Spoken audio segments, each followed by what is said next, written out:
De toutes nos émotions.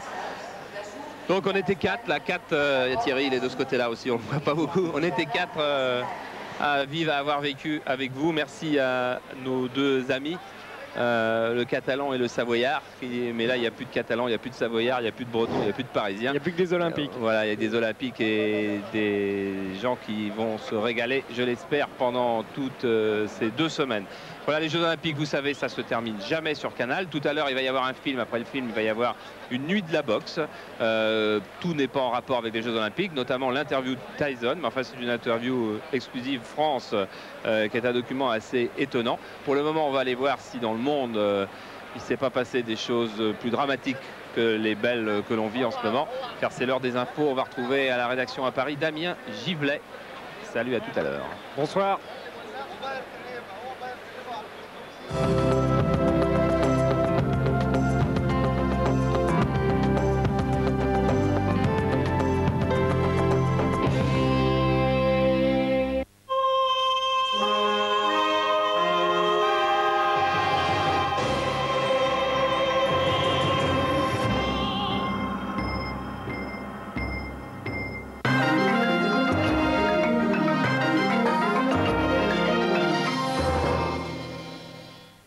Bonsoir, l'actualité c'était avant tout Barcelone ce soir et l'ouverture des JO que vous venez de vivre en direct, mais aussi en France cet après-midi des athlètes d'un nouveau genre. 5 détenus de la prison des Baumettes à Marseille ont ainsi grimpé le plus vite possible la corde tendue d'un hélicoptère au-dessus de la prison. Ils se sont fait la belle, mais 2 truands ont été repris ce soir. Hélène Hugues.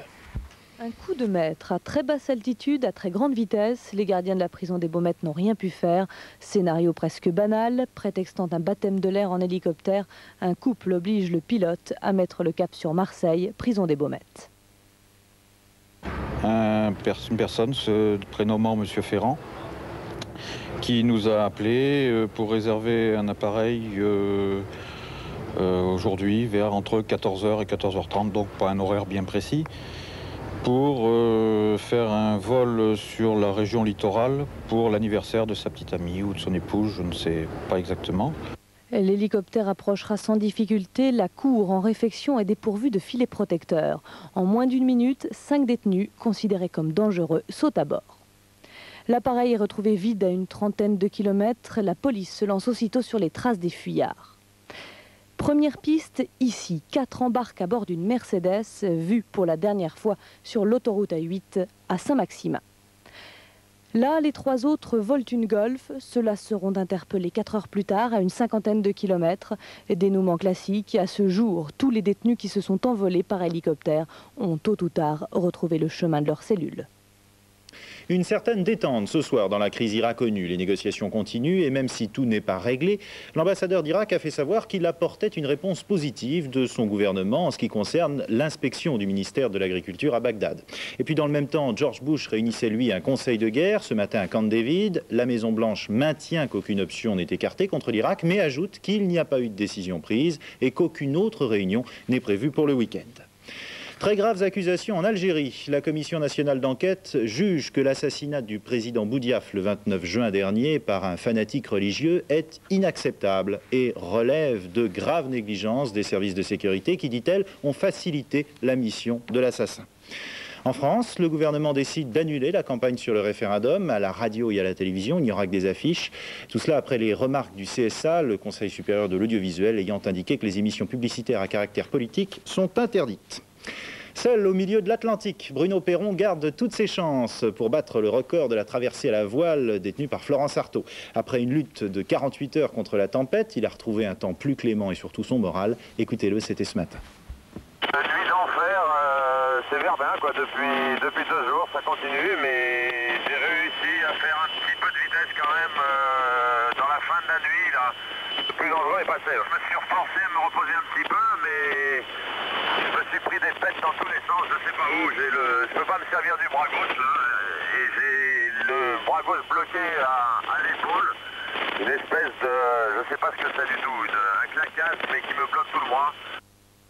Sur terre, le Belge Peter de Klerk a remporté au sprint devant 7 compagnons d'échappée cet après-midi la 20e et avant-dernière étape du Tour, 222 km de plat entre Blois et Nanterre.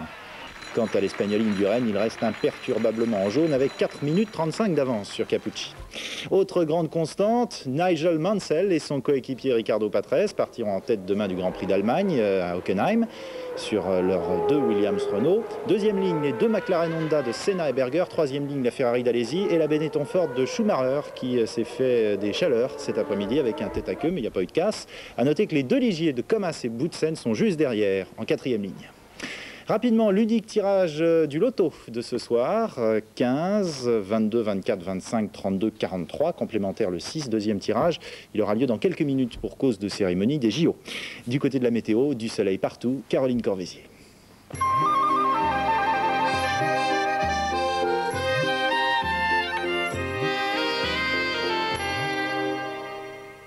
Nous bénéficions toujours de la protection de l'anticyclone des Açores qui nous apporte soleil et chaleur, ce qui nous donne dimanche matin un ciel couvert avec quelques averses locales sans gravité sur le Nord-Pas-de-Calais, la Normandie et la Bretagne, quelques brumes sur l'Aquitaine et l'Auvergne et partout ailleurs un grand soleil. L'après-midi, un temps toujours aussi beau sur l'ensemble du pays avec quelques petits passages nuageux de temps en temps pour le Nord-Pas-de-Calais, la Normandie et la Bretagne. Les températures, elles grimpent, elles varieront de 21 degrés à Cherbourg à 35 degrés à Montpellier. Juste avant de retrouver du cinéma et le film Dark Angel, un dernier regard sur l'événement de la soirée. Oi.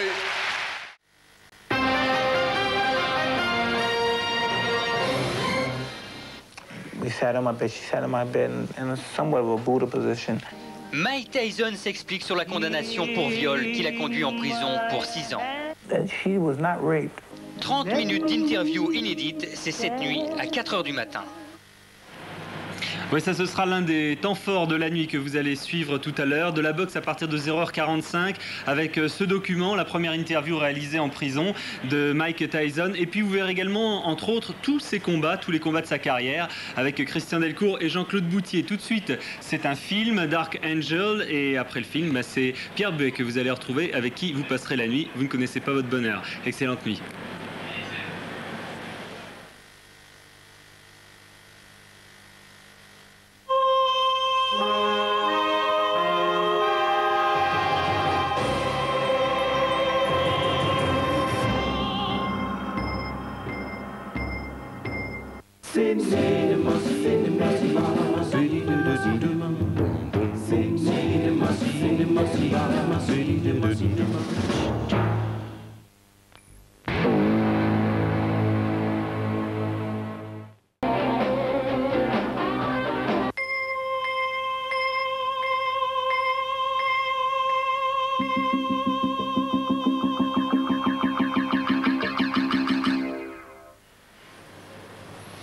Voilà, derrière moi, vous le voyez, le feu d'artifice au-dessus de Barcelone qui salue le début de ces 25e Jeux Olympiques.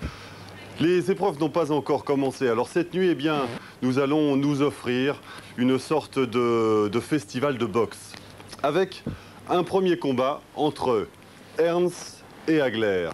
Ce premier combat, c'était le premier direct de boxe sur Canal+. Vous vous en souvenez peut-être si vous êtes parmi les premiers abonnés de la chaîne. Ce premier combat se déroulait à Las Vegas au Caesars Palace le 15 avril 1985. Ce jour-là, Marvin Hagler remettait pour la 11e fois consécutive son titre de champion du monde des poids moyens en jeu. Face à lui, le puncher Thomas Ernst. Les deux hommes ont promis de se détruire. On retrouve autour du ring, avec une tension extrême, Charles Bietri et Jean-Claude Boutier.